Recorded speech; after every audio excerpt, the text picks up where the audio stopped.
Welcome to Coruzant Technologies, home of the Digital Executive Podcast. Welcome to the Digital Executive. Today's guest is Taylor Burton. Taylor Burton is co-founder of Tilt Financial, a free app and debit card that lets kids and parents collaborate on smarter spending decisions. Prior to starting Tilt Financial, Taylor developed extensive experience within the fintech, adtech, and direct-to-consumer e-com spaces. He has previously led strategic partnerships and revenue at Drizzly, and prior to that, he helped launch and scale a merchant closed-loop offer product at PayPal. He has also served as eBay's manager of advertising and solutions and partnerships, where he pioneered novel ways to expand its advertising reach. Over the years, Taylor has proven to be a true innovator, operating at the forefront of consumer and merchant technology. Well, good afternoon, Taylor. Welcome to the show. Thanks for having me, Brian. Absolutely. This is exciting, Taylor. We've been scheduling with your PR firm to get this going, and I'm excited to talk a little bit about the fintech world, and you're an expert in that area. So let's jump right into this. Taylor, you've got quite the background and career in advertising sales as a senior executive and now the co-founder of Tilt Financial. Could you share with our audience the secret to your career growth and what inspires you? Yeah, absolutely. I think that I'm a challenge seeker. You'll notice by my history, I typically spend about 3 to 4 years at a business because I think the most value that I'm bringing to the table is happening early on, and it starts with the people. I'm not the micromanager type. I'm the find people that are smarter than me, hire them, and empower them.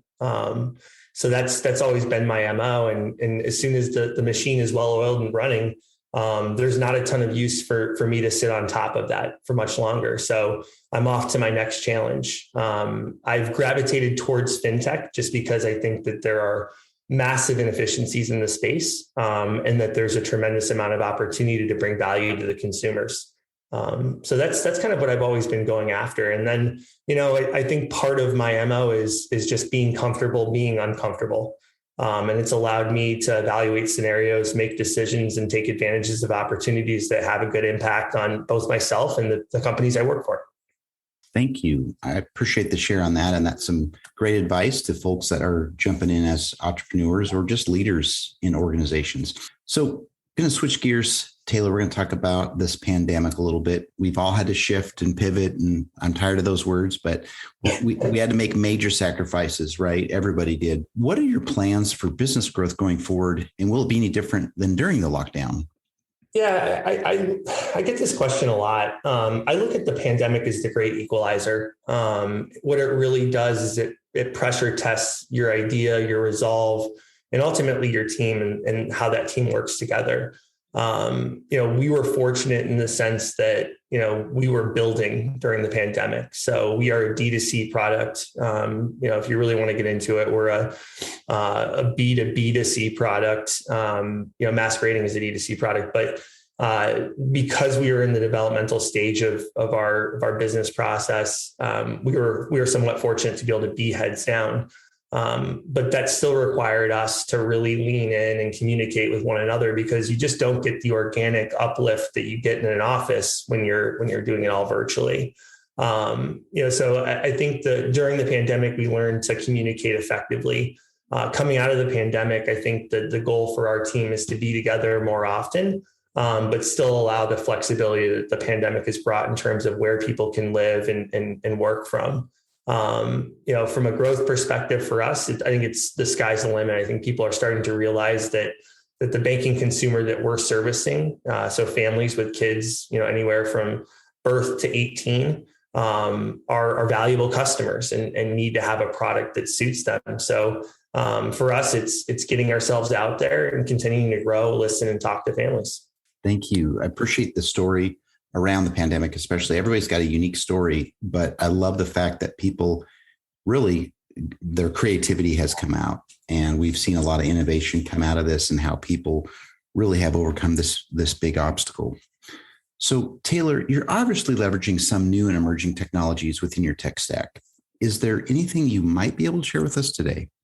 Yeah, absolutely. I mean, first and foremost, we couldn't build Till 5 years ago. The infrastructure from a payments rails perspective on the issuer, processor, and network side just didn't exist.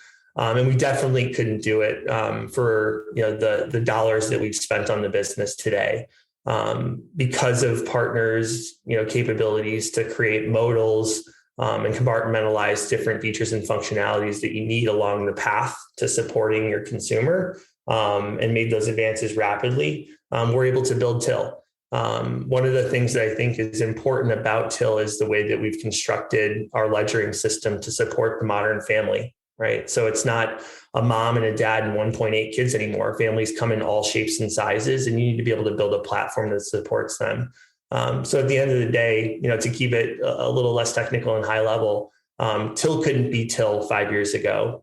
We're incredibly excited about the new technologies that we're able to leverage to support that consumer experience that we've built today. Amazing.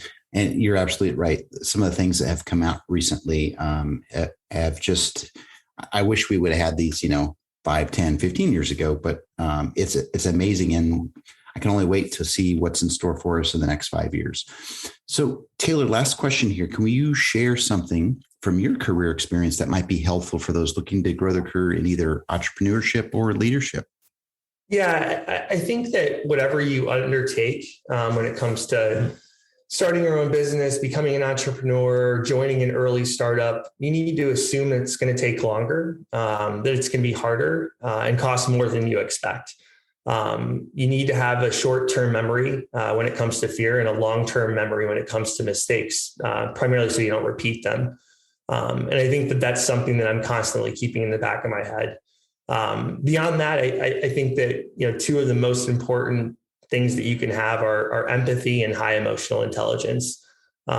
Ultimately, you can be the best creator or technical lead, but if you don't have those two things, you're not going to have an engine that runs smooth. Taylor, thank you for those gems. We appreciate it. And certainly our audience who tunes in on a regular basis loves to hear what entrepreneurs are doing out there. And you've shared some great things today. So thank you. And Taylor, last thing, I want to just personally thank you. It's been a pleasure having you on the show today. And I look forward to speaking with you real soon. Thanks so much, Brian. Appreciate it.